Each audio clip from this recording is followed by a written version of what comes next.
Cuba e Estados Unidos mantêm uma conturbada relação política e diplomática desde a Revolução de Fidel Castro. As estatizações cubanas prejudicaram empresas norte-americanas. Durante a Guerra Fria, a União Soviética instalou mísseis na ilha.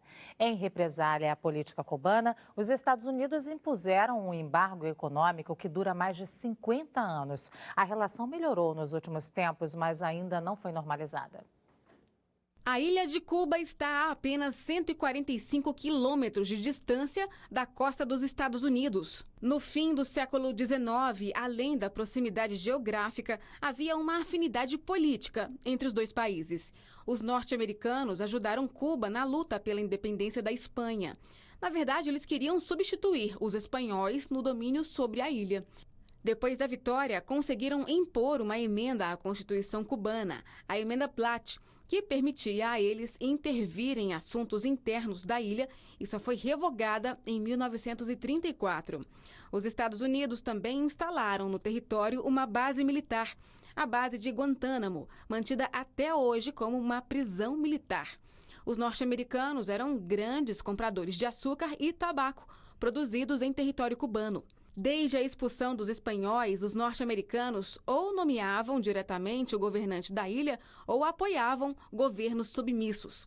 A Revolução de 1959 foi um revés para os interesses dos Estados Unidos. Quando chegou ao poder, Fidel Castro expropriou diversas empresas, entre elas a Companhia de Telefone e Bancos norte-americanos.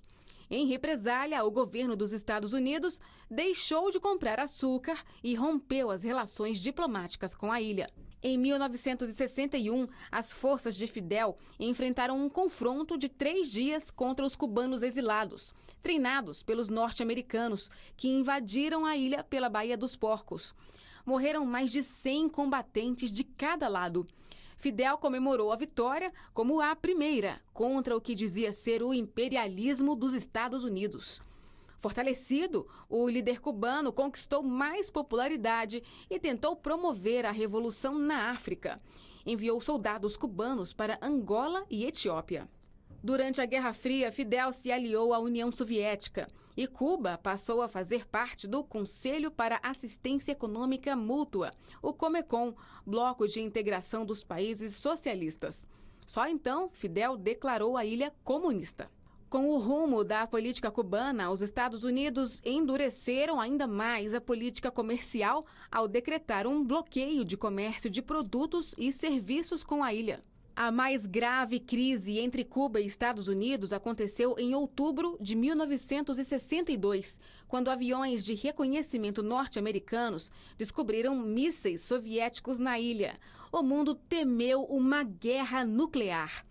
Depois de dias de tensão, o presidente dos Estados Unidos, John Kennedy, e o líder soviético, Nikita Khrushchev, fecharam um acordo para a retirada das armas.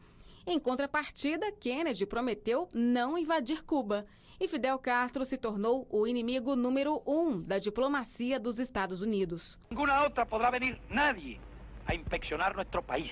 Segundo um ministro cubano, o serviço secreto norte-americano arquitetou mais de 600 planos para matar Fidel. Depois da queda do Muro de Berlim, em 1989, a União Soviética se desintegrou e a economia de Cuba foi duramente atingida.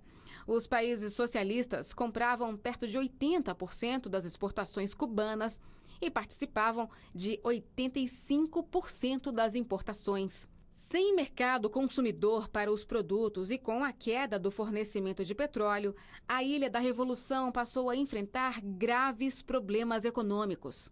Em dezembro de 2014, Barack Obama e Raul Castro anunciaram o reatamento das relações diplomáticas.